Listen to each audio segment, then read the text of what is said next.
नमस्कार दोस्तों, SP classes 1.0 में आपका स्वागत है। आज हम देखेंगे कक्षा 10वीं का भौतिक विज्ञान के चैप्टर प्रकाश का अपवर्तन तथा परावर्तन को। ठीक, तो हम इसमें देखते हैं कि हम संसार में अपने चारों ओर अनेक प्रकार की वस्तुएं देखते हैं और किसी अंधेरे में हम कुछ भी देखने में असमर्थ होते हैं, अतः हम नहीं देख पाते हैं। तथा कमरे में जब प्रकाश कर दिया जाता है तो हमें सभी वस्तुएं स्पष्ट दिखाई देती हैं। तो इस प्रकार हम कह सकते हैं कि प्रकाश जो वस्तुओं को दृश्यमान बनाता है, अर्थात देखने में सहायता प्रदान करता है। तो हम कुछ प्रकाश के बारे में लिख लेते हैं कि जैसे प्रकाश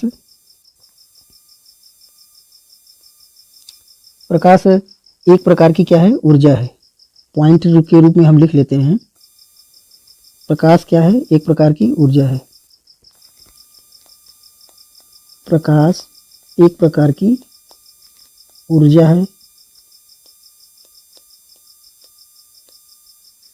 जो स्वयं नहीं दिखाई देता लेकिन देखने में सहायता प्रदान करता है।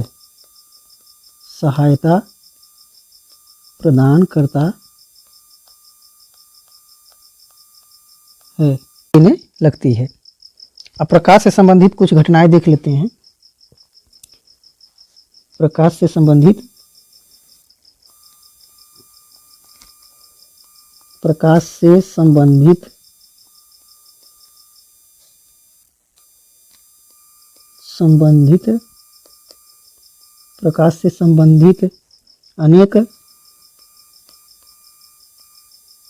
अनेक सामान्य तथा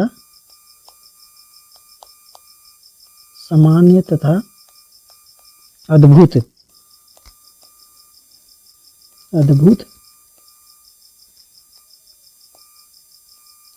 घटनाएं या अद्भुत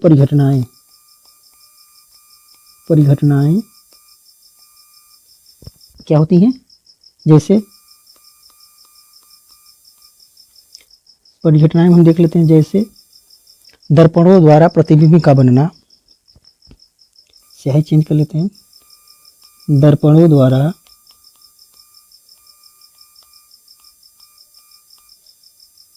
प्रतिबिंब का क्या बनना।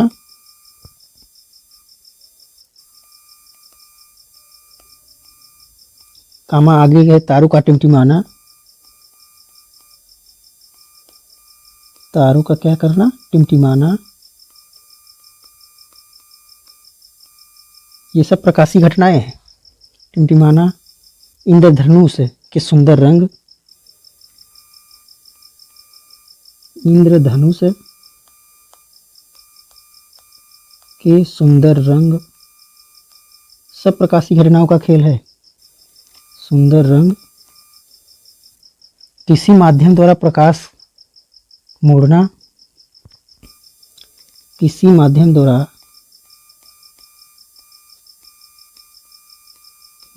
द्वारा प्रकाश का मोड़ना या मुड़ना, ठीक, आदि है।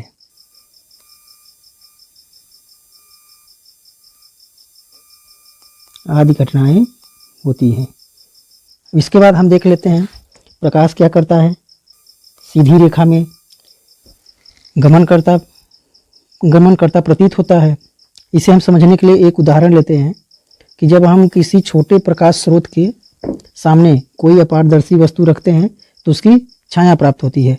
ये घटना प्रकाश के सीधी चलने के कारण होता है। तो हम इसे देखते हैं।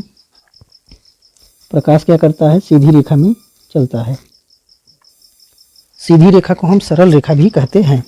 प्रकाश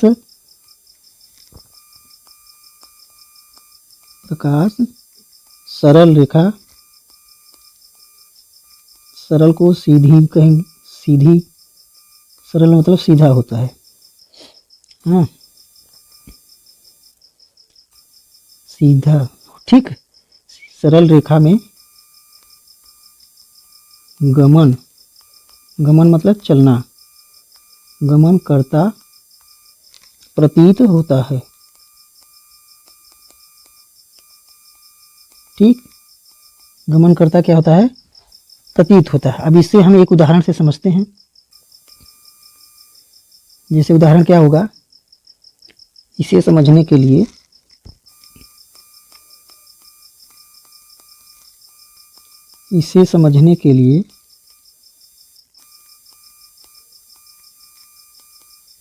हम क्या करेंगे, हम देखते हैं कि जब इसे समझने के लिए हम देखते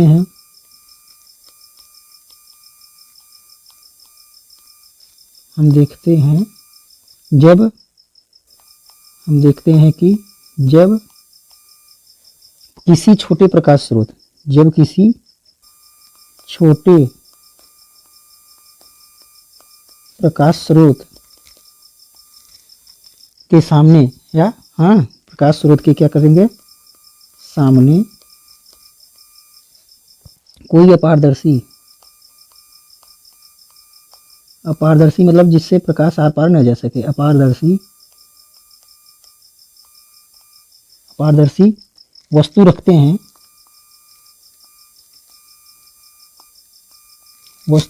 हैं, तो वस्तु की छाया प्राप्त होती है,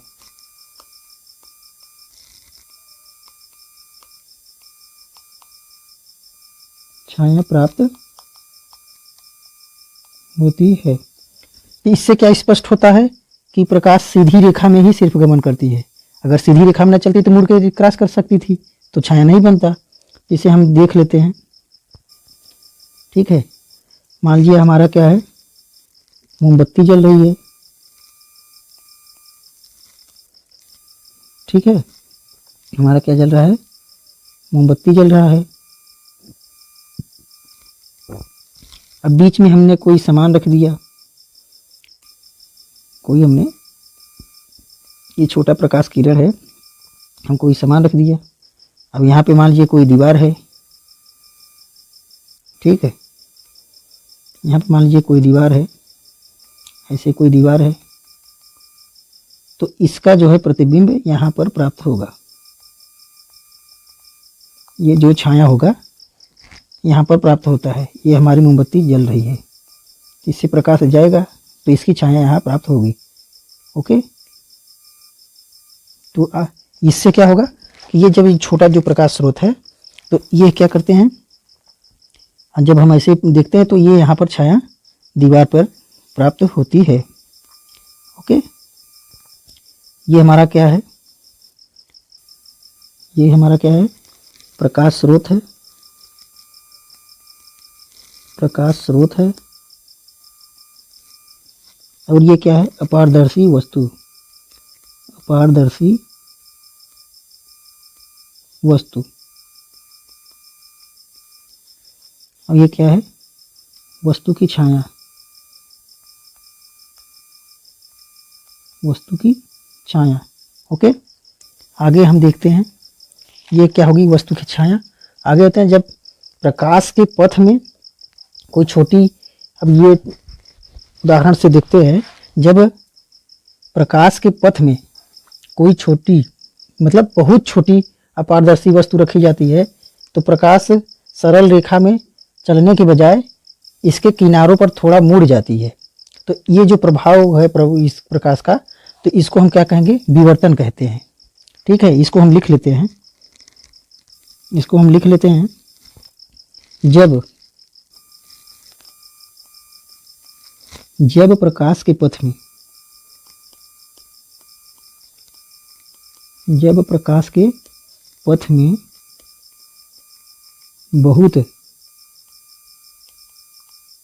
बहुत छोटा अपारदर्शी वस्तु, बहुत छोटा अपारदर्शी वस्तु क्या करते हैं, रखी जाती है, रखी जाती है। तो हम क्या देखते हैं, तो प्रकाश क्या करता है, सरल रेखा में चलने के बजाय, सरल मतलब सीधी,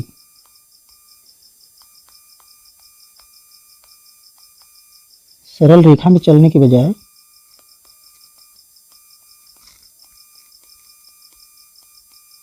चलने के क्या करते हैं, बजाय सीधी रेखा में चलने के बजाय क्या करता है, इसके किनारे में, किसके किनारे, छोटी जो बहुत वस्तु है उसके, अपारदर्शी वस्तु है, तो बजाय इसके किनारों पर थोड़ा, किनारों पर क्या करती है, थोड़ा मुड़ जाती है।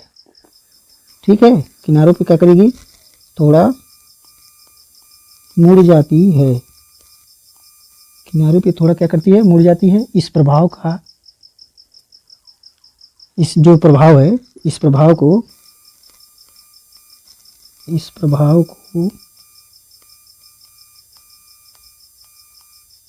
प्रकाश का विवर्तन कहते हैं। विवर्तन एक प्रकाश की घटना है, विवर्तन कहते हैं। यहाँ प्रकाश का सीधी रेखी व्यवहार असफल हो जाता है। ठीक है, तो जो प्रकाश सीधी रेखा में चलनी चाहिए, तो यहाँ क्या होता है, वो नहीं होता है। तो इसको हम देखते हैं, जैसे मान लीजिए हमने किरण पुंज बनाया, प्रकाश, ठीक है, हमने प्रकाश बनाया और ये एक बहुत छोटी सी वस्तु रखी है, ये हमने, मान लीजिए प्रकाश सीधी रेखा में चला, तो सीधी रेखा में न जाके थोड़ा सा मुड़ गया, तो ये हमारी प्रकाश किरण यहाँ चली गई, यहाँ से थोड़ा मुड़ गया। ओके, यही घटना है। आगे हम देखते हैं कि यहाँ क्या है, यहाँ क्या है, प्रकाश का सीधी रेखीय व्यवहार असफल रहता है। यहाँ प्रकाश का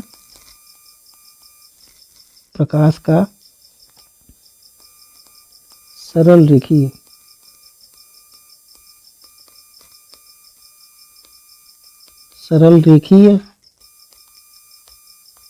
व्यवहार असफल रहता है।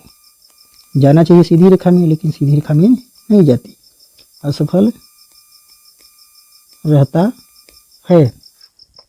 इस आधार पर प्रकाश को तरंग के रूप में माना जाता है। यही एक आधार है जिसके कारण प्रकाश को तरंग के रूप में माना जाता है। इस आधार पर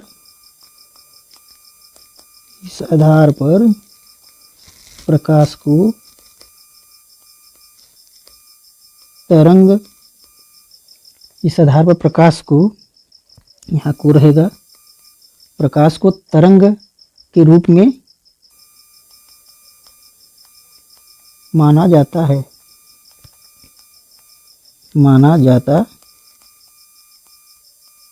है, ठीक है। तो ये हमने आगे हम देखते हैं कि 20वीं शताब्दी के प्रारंभ में, आगे देखते हैं कि 20वीं शताब्दी के प्रारंभ में, 20वीं शताब्दी के प्रारंभ में स्पष्ट हो गया, 20वीं सदी के प्रारंभ में स्पष्ट हो गया कि प्रकाश की द्रव्य मतलब क्या होता है, मैटर, अंग्रेजी में क्या कहते हैं, मैटर, MATTER, मैटर के साथ अन्योन्य क्रिया, जिसे और कौन नाम से जानते हैं, अन्योन्य क्रिया, जिसे कहते हैं, अन्योन्य क्रिया को और कहते हैं परस्पर क्रिया या इंटरेक्शन, परस्पर क्रिया या इंटरेक्शन कहते हैं। ठीक है, परस्पर क्रिया या इंटरेक्शन के विवेचन में प्रकाश है, हाँ, के विवेचन में प्रकाश का तरंग सिद्धांत क्या हो गया, अपर्याप्त रहा या असफल रहा। ठीक है, विवेचन में प्रकाश का तरंग सिद्धांत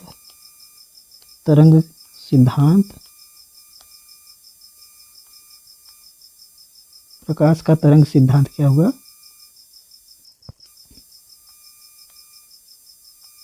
अपर्याप्त है।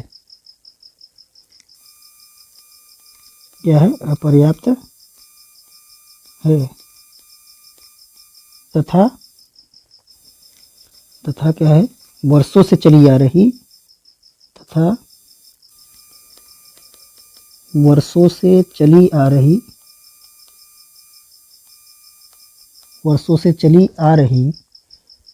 जो है धारणा जो थी कि प्रकाश का जो दोहरा प्रवृत्ति है, ठीक है,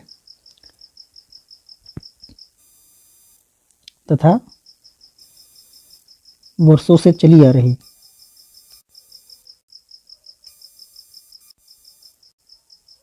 तथा प्रकाश कणों के प्रवाह की भांति व्यवहार करता है। अब हम आगे लिखेंगे प्रकाश की सही प्रकृति के बारे में। प्रकाश की सही प्रकृति के बारे में, प्रकृति मतलब नेचर, गुण, ठीक, स्वभाव, प्रकृति के बारे में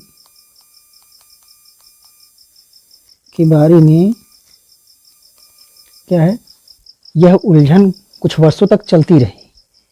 बारे में यह उलझन,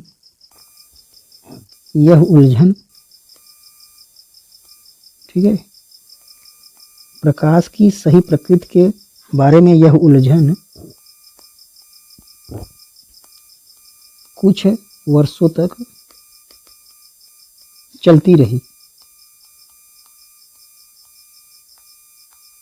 ठीक है, क्या करती रही, प्रकाश की सही प्रकृति के बारे में यह उलझन कुछ वर्षों तक चलती रही। प्रकाश का जो आधुनिक क्वांटम सिद्धांत उभर कर सामने जब तक नहीं आया था, प्रकाश का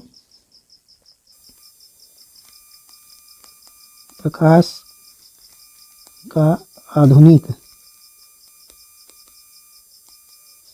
क्वांटम सिद्धांत, प्रकाश का आधुनिक क्वांटम सिद्धांत क्या किया था, सिद्धांत पर जो क्वांटम सिद्धांत है उभर कर सामने नहीं आया था।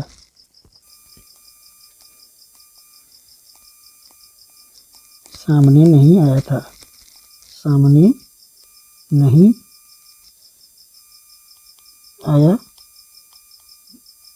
था, ठीक है।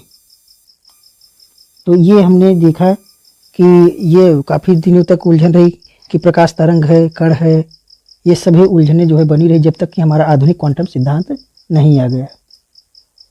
ठीक है, जब तक ये क्या कहा, प्रकाश का आधुनिक क्वांटम सिद्धांत उभर कर सामने नहीं आया। यहाँ क्या होगा, जब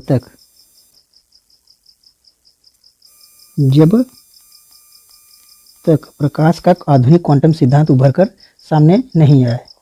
अब इसमें क्या कहा, बताया गया, जिसमें क्या बताया गया, जिसमें प्रकाश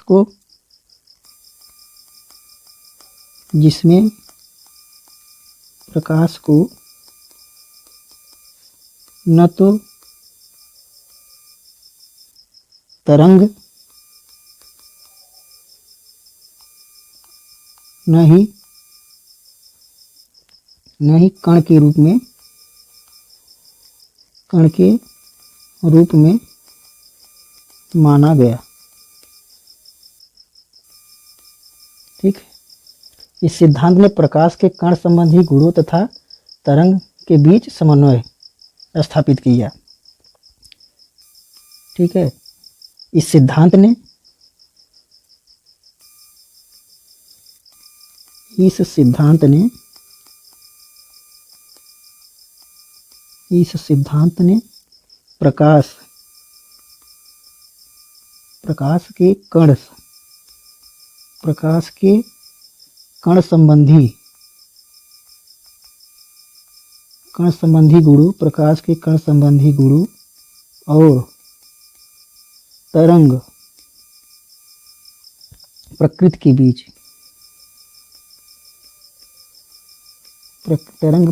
बीच क्या बताया?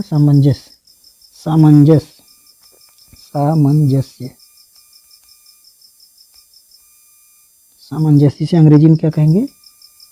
हार्मोनी।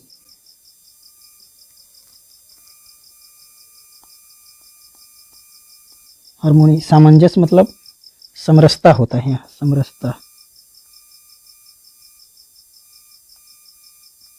लगभग समरूप बताया गया, ठीक है। समरसता, हार्मोनी स्थापित किया गया है, या समरसता या सामंजस्य स्थापित किया। अब आगे हम पढ़ेंगे प्रकाश का परावर्तन। आगे हम क्या देखते हैं? तो प्रकाश का परावर्तन, जिसे अंग्रेजी में क्या कहेंगे? Reflection of light. Reflection of क्या करेंगे? लाइट कहेंगे। तो हम इस प्रकाश का परावर्तन हेडिंग डालते हैं, प्रकाश का परावर्तन। प्रकाश का परावर्तन अंग्रेजी में इसे कहेंगे रिफ्लेक्शन ऑफ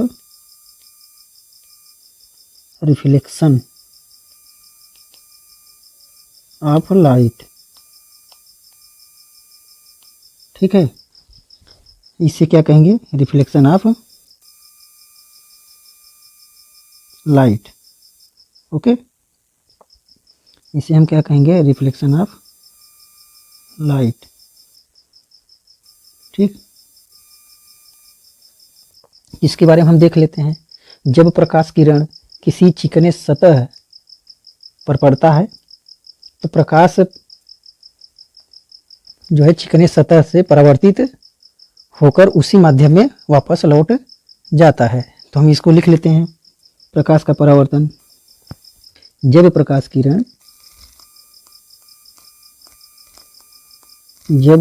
किरण किसी चिकने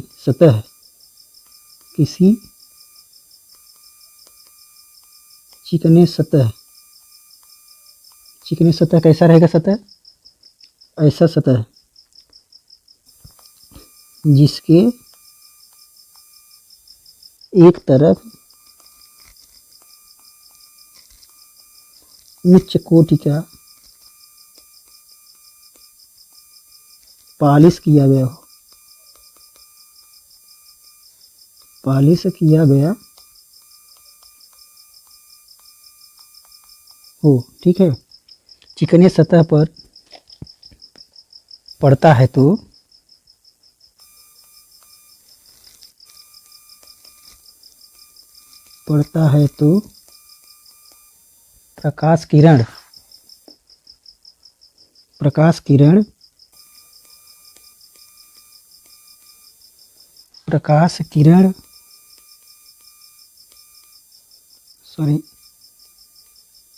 प्रकाश किरण सतह से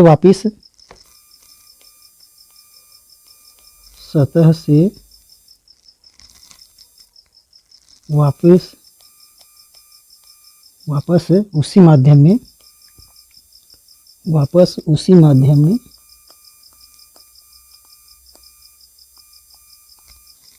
लौट जाता है।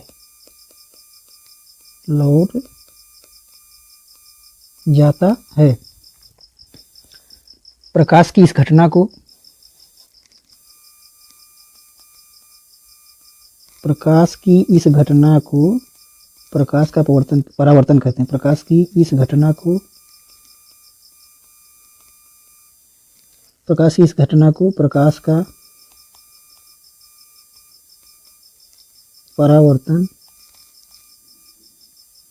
परावर्तन कहते हैं। ठीक है। जब प्रकाश किरण किसी चिकने सतह पर पड़ता है तो प्रकाश किरण सतह से वापस उसी माध्यम में लौट जाती है, टकराकर उसी माध्यम में लौट जाती है। तो इसे हम क्या कहेंगे? प्रकाश का परावर्तन कहते हैं। अब हम परावर्तन के नियम पढ़ लेते हैं। प्रकाश के परावर्तन का नियम। प्रकाश के परावर्तन का नियम। प्रकाश के परावर्तन का नियम अंग्रेजी में क्या कहेंगे? अंग्रेजी में इसे क्या कहेंगे हम देख लेते हैं। Law of reflection of light. Reflection of light. ठीक है, law of reflection of light. Okay, इसमें हम देखते हैं नियम। इसमें हम नियम को देखते हैं। पहला नियम देखते हैं। पहला नियम है आपतन कोण और परावर्तन कोण बराबर होता है। आपतन कोण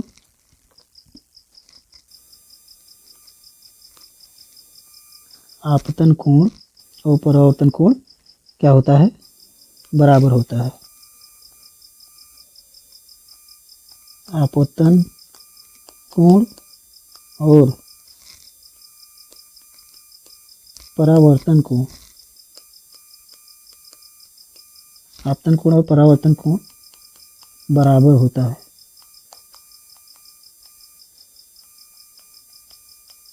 बराबर होता है अर्थात I इक्वल टू आर। कोण I इक्वल टू कोण आर। I क्या है? आपतन कोण है और R क्या है? परावर्तन कोण है। ओके, ठीक। आगे हम देख लेते हैं चित्र बना के। मान लीजिए हमारी ये कोई जो है क्या है? सतह है। परावर्तक क्या है? सतह है। इसके एक तरफ क्या करेंगे? कलई किया होगा रहेगा। एक काल्पनिक अभिलंब खींच लेते हैं। ये हमारा क्या रहेगा? नॉर्मल जिसे बोलते हैं, एन से प्रदर्शित करते हैं। ये अभिलंब रहता है। क्या है? काल्पनिक रेखा रहता है। ये क्या है? अभिलंब है। अब हम प्रकाश किरण गिराते हैं। ठीक, पुनः इसी कोण से क्या करेगी? उसी माध्यम में लौट जाएगी।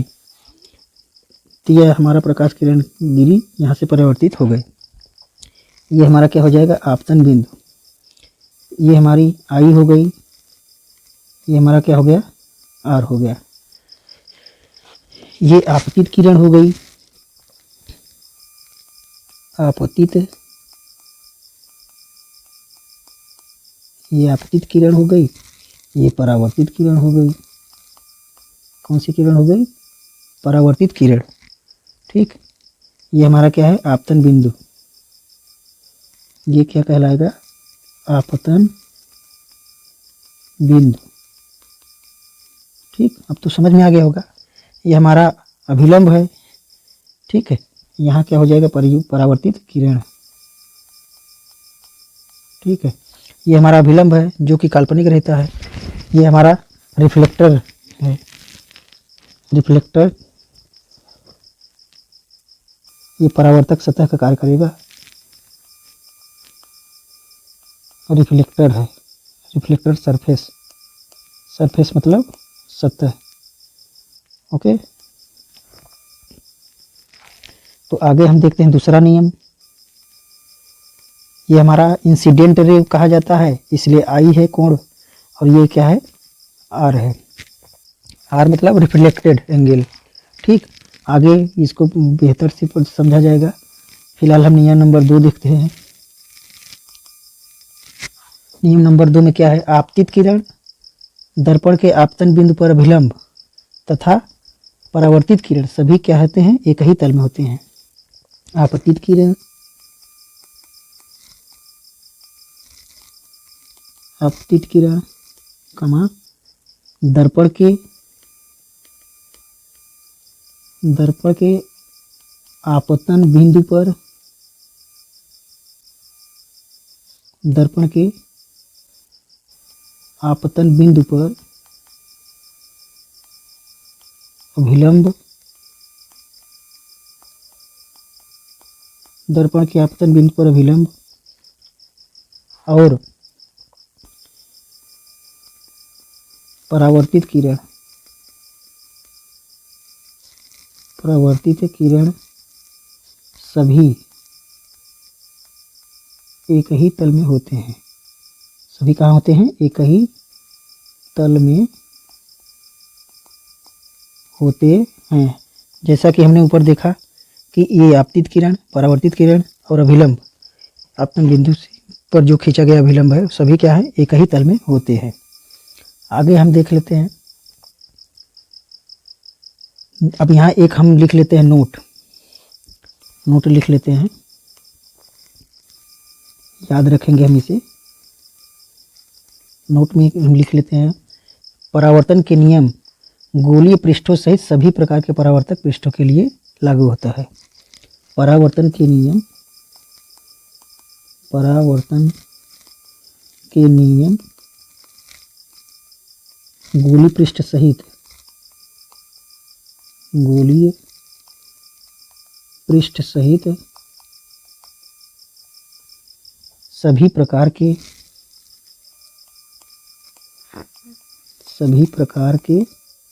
सतहों के लिए, सभी प्रकार के सतहों के लिए लागू होते हैं। ओके, सभी प्रकार की सतहों के लिए लागू होते हैं। ठीक है, अब हम आगे देखते हैं। आगे हम देख लेते हैं, जैसे उदाहरण समझते हैं।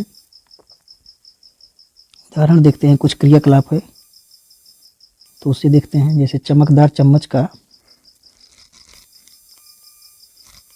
चमकदार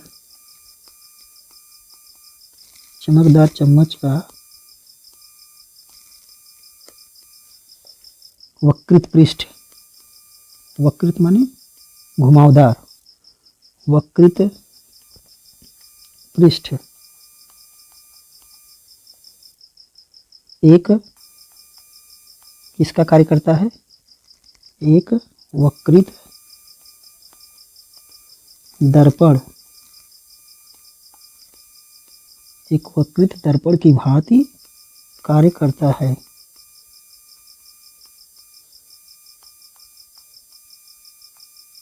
वक्रित दर्पण की भांति कार्य करता है। ठीक है, इसमें हम देख लेते हैं, अंदर की ओर दबा हुआ भाग परावर्तक का कार्य करता है तो क्या कहलाएगा, अवतल दर्पण कहलाएगा। और यदि भरा हुआ भाग परावर्तक का कार्य करता है तो उत्तल दर्पण का कार्य, तो उत्तल दर्पण कहलाता है। ठीक है, आगे हम देखते हैं। आगे हम पढ़ेंगे अब गोलीय दर्पण। आगे हमारी हेडिंग क्या होगी, गोलीय दर्पण। हम हेडिंग डालेंगे गोलीय दर्पण। अब हम जानेंगे कि गोलीय दर्पण किसे कहते हैं। गोलीय दर्पण अंग्रेजी में इसे क्या कहेंगे, स्फेरिकल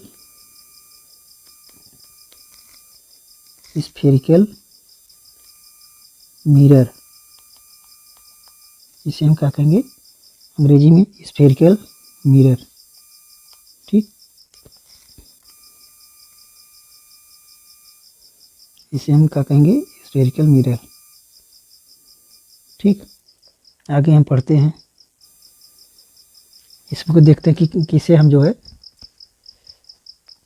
कहते हैं गोलीय दर्पण। तो हम इसमें लिख लेते हैं, ऐसा दर्पण जिनका परावर्तक पृष्ठ गोलीय है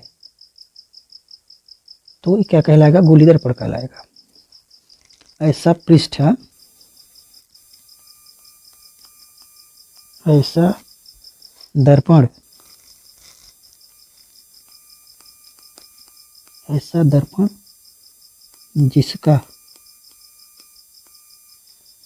जिसका परावर्तक पृष्ठ, परावर्तक पृष्ठ कैसा है, गोली है। परावर्तक पृष्ठ क्या है, गोली है, उसे क्या कहेंगे, गोलीय दर्पण। उसे गोलीय दर्पण अंग्रेजी में क्या कहेंगे, स्फेरिकल मिरर कहते हैं। अब गोलीय दर्पण के प्रकार हम देख लेते हैं। गोलीय दर्पण के प्रकार,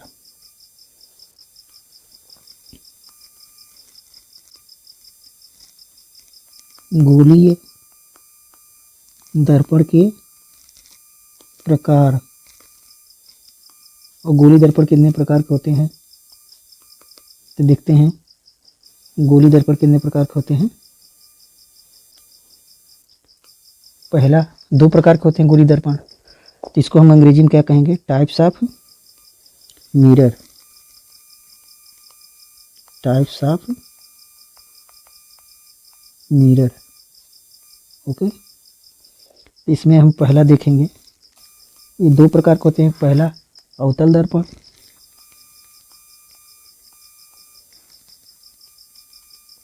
अवतल दर्पण,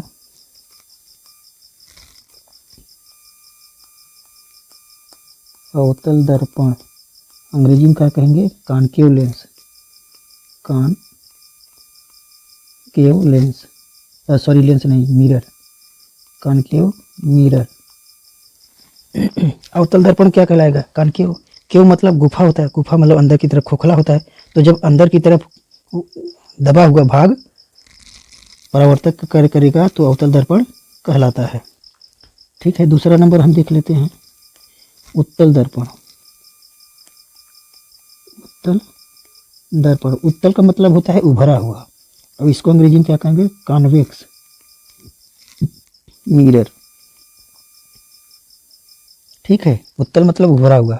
जब उभरा हुआ भाग परावर्तक का कार्य करता है तो क्या कहलाएगा, वो उत्तल दर्पण। अब हम अवतल दर्पण के बारे में देख लेते हैं। पहले तो हम देखते हैं कि दर्पण कैसे निकाला जाता है। ओके, मान लीजिए कोई ये गोला रहा होगा,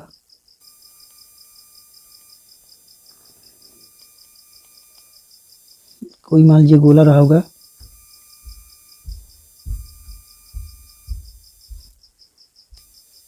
ठीक है। इससे हम क्या करेंगे, काट के, कुछ भाग काट के हम क्या बना लिए, दर्पण, गोलीय दर्पण। एक तरफ हम अंदर की तरफ कलाई कर दिए, एक में बाहर की तरफ मतलब उभरा हुआ तल की तरफ कलाई कर दिए। तो इसका यह क्या कहलाएगा, उभरा हुआ है तो उत्तल दर्पण।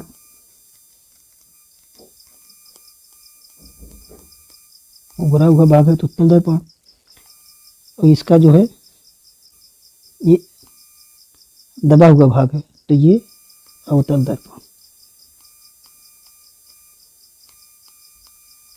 ठीक है, जैसा समझ रहे होंगे, दबा हुआ भाग जब परावर्तक का कार्य करेगा तो अवतल दर्पण, उभरा हुआ जब परावर्तक का कार्य करेगा तो उत्तल दर्पण कहलाएगा। अब हम देखते हैं कि अवतल दर्पण, ठीक है, अवतल दर्पण किसे कहते हैं ये देख लेते हैं हम। ठीक है, तो हम हेडिंग डालेंगे अवतल दर्पण। ठीक है,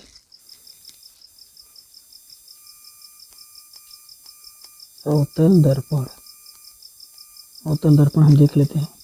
इसे अंग्रेजी कहेंगे कॉनकेव मिरर। ठीक, कॉनकेव मिरर। इसका हम परिभाषा देख लेते हैं, ऐसा गोली दर्पण जिसका परावर्तक पृष्ठ दबा हुआ अथवा केंद्र की ओर वक्रित हो, उसे हम क्या कहेंगे, अवतल दर्पण कहेंगे। तो हम लिख लेते हैं ऐसा गोली दर्पण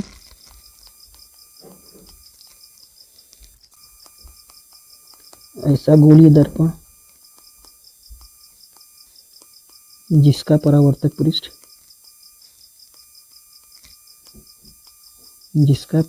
पृष्ठ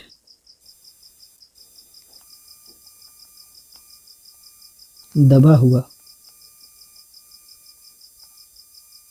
अथवा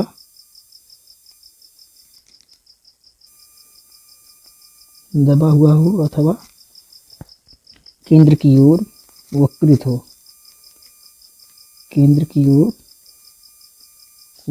माने घुमाव हो, वक्रित हो उसे अवतल दर्पण कहते हैं। अवतल दर्पण को अंग्रेजी में क्या कहेंगे? कॉनकेव। उसे अवतल दर्पण कहते हैं। हम आगे बना के देख लेते हैं।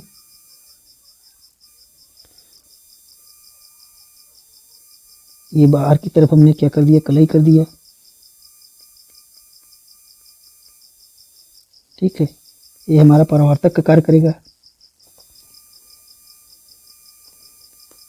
परावर्तक पृष्ठ क्या है? दबा हुआ है। तो ये हमारा क्या हो जाएगा? अवतल दर्पण हो जाएगा। अवतल दर्पण। ठीक है, इसे हम क्या कहेंगे? अवतल दर्पण। हम आगे देख लेते हैं उत्तल दर्पण के बारे में कि उत्तल दर्पण किसे कहते हैं। हेडिंग डालेंगे उत्तल दर्पण। ठीक है, उत्तल दर्पण इसे हम अंग्रेजी में क्या कहेंगे? Convex mirror. ओके, इसे हम क्या कहेंगे? उत्तल दर्पण। तो उत्तल दर्पण हम किसे कहते हैं? ऐसा गोलीय दर्पण जिसका परावर्तक पृष्ठ उभरा हुआ या बाहर की ओर वक्रित हो। ऐसा गोलीय दर्पण जिसका परावर्तक पृष्ठ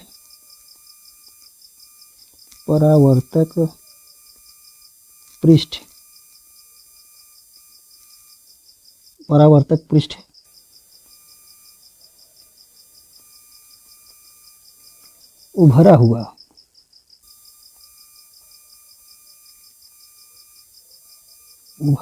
अथवा बाहर की ओर वक्रित हो।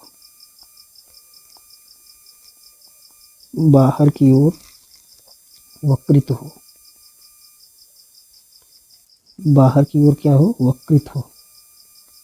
उसे उत्तल दर्पण कहते हैं।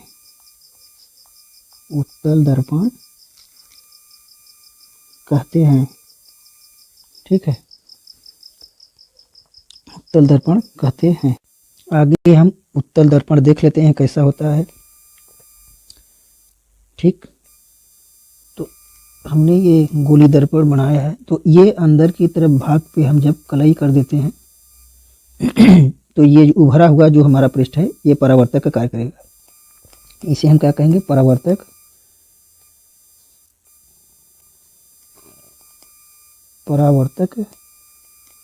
पृष्ठ। ठीक, तो आज के लिए इतना ही। इसे क्या कहेंगे? उत्तल दर्पण।